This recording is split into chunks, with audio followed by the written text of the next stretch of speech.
Alright, boys and girls, it's time to draw the proverbial line in the sand on which camp you belong to. Rules as written or rules as intended.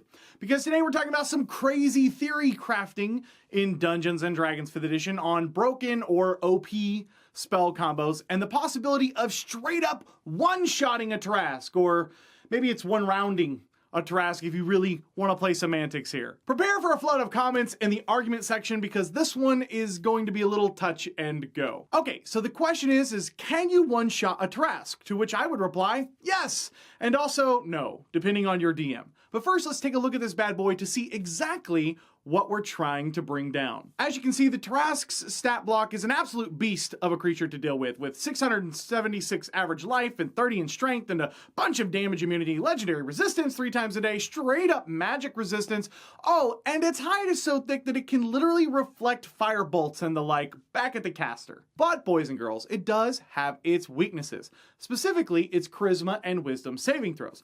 Granted, with magic resistance, giving it advantage on all saves against magic, and 3 times a day it can just nope and auto pass a save. It's still quite the opponent, but if we can get past that, it does have its vulnerabilities. So this spell combo is going to take a lot to pull off, and in order to do it solo and in one round, we will actually need 2 individual combos working in tandem. If, however, you have enough party members with high-level spellcasting capabilities, then the team will be able to pull this off without requiring this first combo. In short, we need some firepower to get past those pesky legendary resistance 3 times a day, and the quicker we can do it, the more likely we will not be subjected to the Tarrasque's swallow ability, turning us into a light snack. And for this example, we will be playing as a simple level 20 sorcerer. Okay, so we're going to start off with this combo with the level 7 spell, Simulacrum.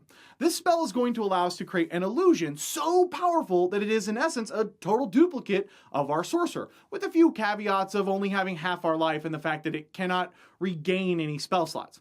Now, the fun little side note for players looking to abuse Simulacrum, rules as written would allow them to regain sorcery points, which in turn could be used to create spell slots. However, Jeremy Crawford from the D&D team said rules as intended, the Simulacrum would not regain sorcery points or spell slots as they wanted the Simulacrum to slowly run out of juice. He also mentioned a possible errata in the future for this, but for now, go nuts if your table is rules as written. Okay, Simulacrum is nice that it does not require concentration, but it also has a little hitch at the very end that says, if you cast this spell again, any duplicate that you created with the spell is instantly destroyed. Now notice the emphasis on the use there. This is important as there is nothing to prevent your Simulacrum, which just so happens to have 1 level spell slot remaining, from casting the spell again on you, thus creating an infinite daisy chain of sorcerer at level 20 with enough time and gold to spend on the powdered ruby to cast it. Or better yet, an immediate army if you have each of them turn and cast Wish instead, which is a single verbal action with no material cost. Each Simulacrum will be missing 1 level 7 spell slot and their 1 level 9 spell slot, but that would be a crazy instant infinite army of sorcerers. And then this is where we start to get into a slightly blurry area. First off, rules as written, that 100% works, period. If your table is both rules as written and your character has enough gold and time, you can stop here. You are golden. However, let's push the theory crafting a bit further because it just so happens that the D&D Adventurers League has an additional rule just for this particular spell, where it will not allow any duplicates created with Simulacrum to cast Simulacrum or any spell with a similar effect, aka Wish. So let's see if we can't cheese this up a bit to set up this one shot on the Tarrasque that we are hunting for our Adventurers League character. What we can do instead is cast Simulacrum on ourselves, giving us our first copy. Now what we can do is turn and begin to twin cast Simulacrum, targeting both ourselves and our Simulacrum. Okay, I know what you're going to say. The first one will disappear and Simulacrum's target range doesn't qualify for twinning. To which I would say that both do in fact work. First, we have Jeremy Crawford clarifying some things for us on twin spells.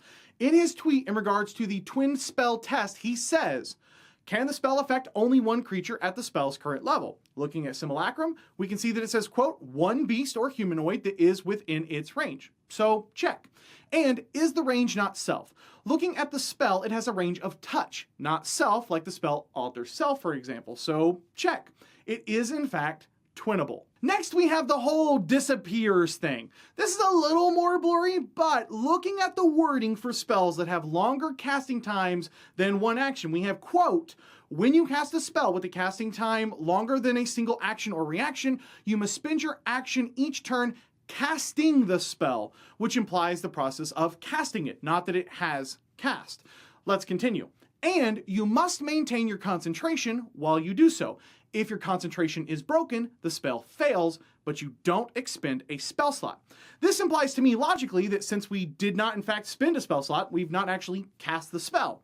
Otherwise, losing spells in the midst of casting would in essence give us additional spell slots, which is a whole nother bag of worms that would be illogical and that I just won't go into here. So I think, based off of rules as written, we can in fact twin cast the 12-hour spell Simulacrum. Now, the only holdup at this point, for Adventurers League specifically, mind you, is the targeting, and do we want to use a spell stack like Magic the Gathering or not, and trying to figure out when the first Simulacrum disappears. But as far as I can tell, you've cast the spell for 12 hours with a valid target. Once the spell finishes, it is officially cast, and that is when the first Simulacrum immediately disappears. So rules as written, it looks good to me.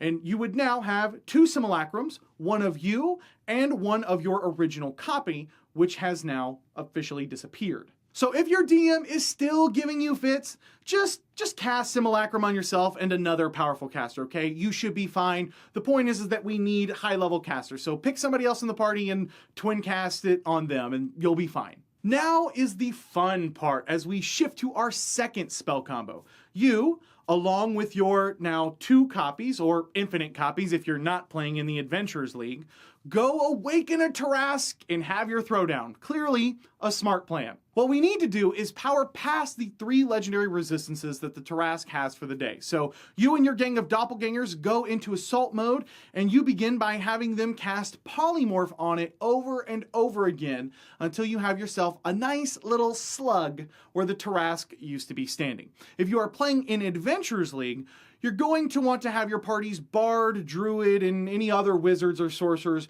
chip in here, as you cannot have your Simulacrums actually twin cast Polymorph, as they would need 2 separate targets. You can, however, let them spend 3 sorcery points to heighten the spell, negating the Tarrasque's plain magic resistance and lowering its save to a plain wisdom save against your level 20 sorcerers with a massive +0 modifier to do so. Next, we are going to follow it up on that turn with the amazing level 9 spell, Power Word Kill.